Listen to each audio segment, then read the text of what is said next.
Hi, I'm Diva from Musical Hell, and I know the score.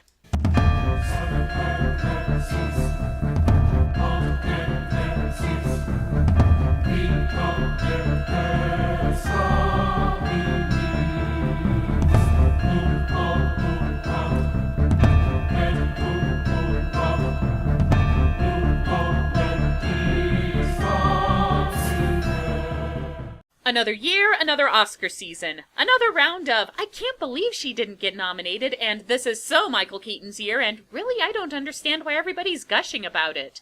And another year of me yammering about the nominees in the music category, so let's get on with it, shall we?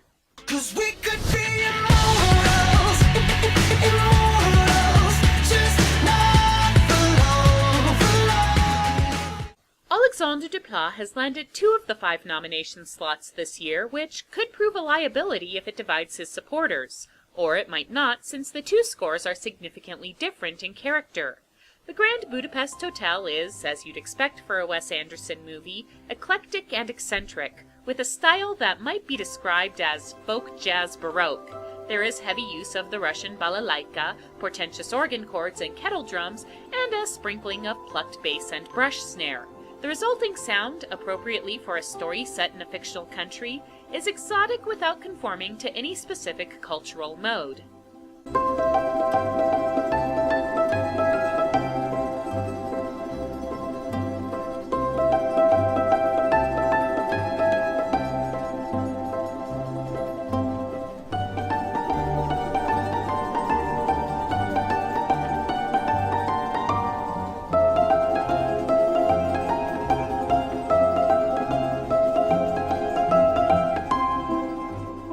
The Imitation Game, meanwhile, has an overall darker and more intense tone. There is a lot of motion in this score, with racing piano motifs and pizzicato strings over firm bass chords. Each instrument builds on the others in a way that is intricate without being chaotic.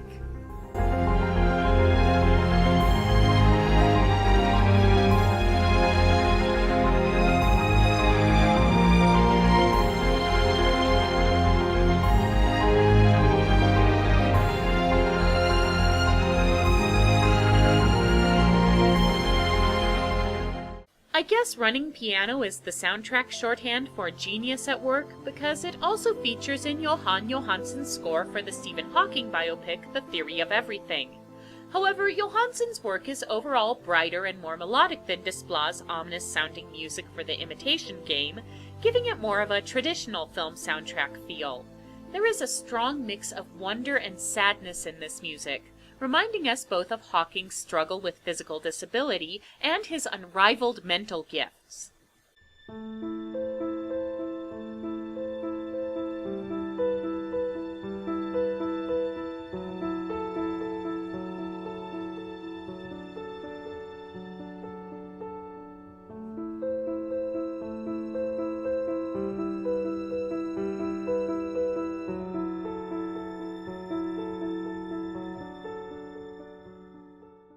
I can't say I'm a big fan of Gary Yershon's music for Mr. Turner. It does get beautifully eerie in places, with lots of dissonance contrasting with a Victorian chamber music feel.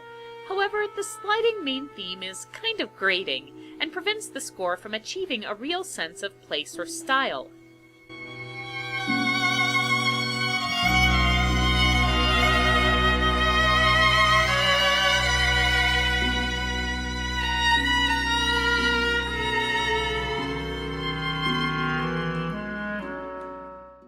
On the other hand, I do like what Hans Zimmer has done for Interstellar. Although some people found the score obtrusive, I thought it contributed well to the overall mood of the movie. Space and time are dominant themes in the plot, and Zimmer emphasizes this with open harmonies and organ chords creating a celestial sound, and with frequent ticking motifs. I also love the evolving intensity of the music, which is both grand and unsettling.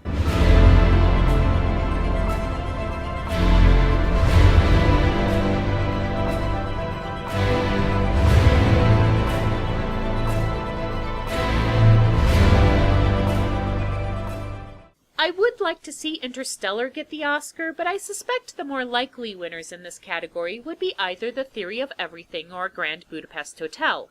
depending on whether or not Desplat's double nomination ends up hurting his chances. I hope they don't.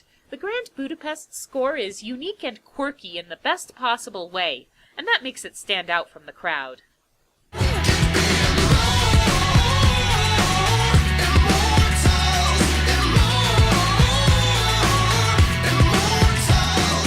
This year, I would like to take a moment to acknowledge two songs I really felt should have been nominated. The first is Yellow Flicker Beat from Mockingjay Part 1.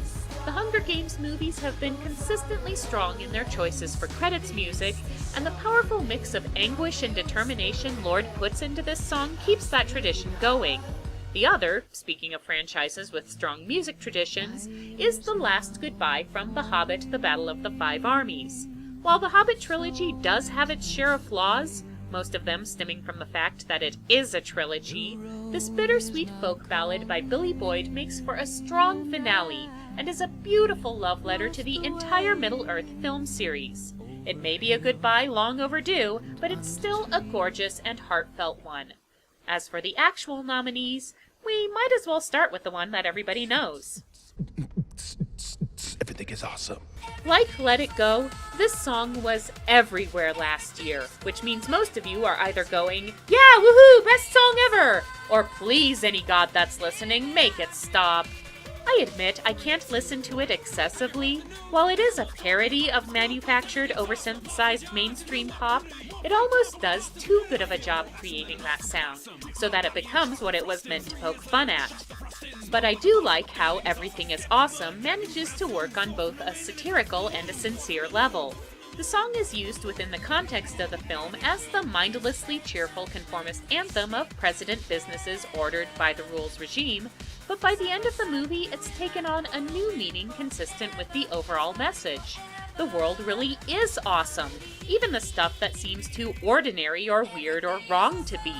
Which makes this a very fitting theme for a movie that appears on the surface to be an extended toy commercial, but which turns out to be cleverly written and surprisingly smart. Blue skies, bouncy springs, we just named two awesome things. A Nobel Prize, a piece of string, you know what's awesome? Everything! Dogs and fleas, allergies, a book of Greek antiquities, brand new pants, a very old vest, awesome items are the best! On the popularity scale, Everything Is Awesome wins this in a walk, but two other songs make strong appeals on different levels. In the case of Glory, it's relevance. The movie Selma has come out during a time when racial discrimination is once again heavily debated in America, and Common and John Legend are not shy about drawing the parallel. One son died, the spirit is revisiting us.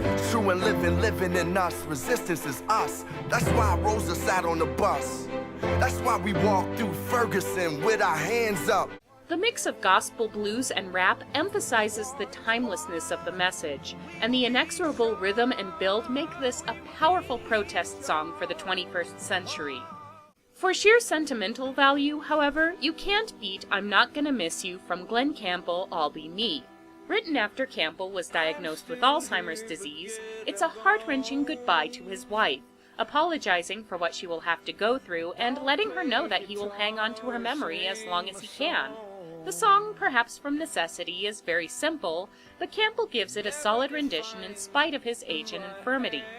You don't need to be a country fan to recognize the power in this farewell from a music legend, which manages to be reassuring even as it acknowledges a terrible and inevitable tragedy. You're the last person I will love. You're the last face I will recall.